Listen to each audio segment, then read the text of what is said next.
বন্ধু শব্দটা অনেক ছোট হলেও এর তাৎপর্য কিন্তু অনেক গভীর।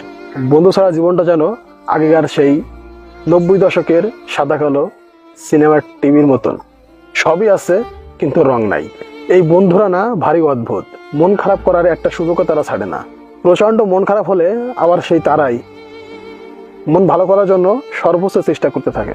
আমরা প্রত্যেকেই এরকম একটা বন্ধুর অপেক্ষায় থাকি, যারা আমাদের সব না বলা কথাগুলো বুঝতে পারে। বন্ধু মানে এক আত্মা দুই দেহ, যাদের সাথে না বলা কথাগুলো শেয়ার করা যায়, তাদের সাথে কাটানোর সময়গুলো হয় অনেক স্পেশাল। একটি বই একটি বন্ধুর সমান, কিন্তু একটি ভালো বন্ধু পুরো লাইব্রেরির সমান। যখন পৃথিবীর সব মানুষ তোমার বিপক্ষে থাকবে, তখন সে বন্ধু তোমার পক্ষে থাকবে। বন্ধু তো তারাই, প্রকৃত বন্ধুরা যেন এই সমাজের একটি মূল্যবান সম্পদ। দুর্ভাগ্যবান তারাই যাদের প্রকৃত বন্ধু নাই। আমার সব থেকে ভালো বন্ধু আয়না, কারণ আমি যখন কাঁদি তখন সে হাসে না।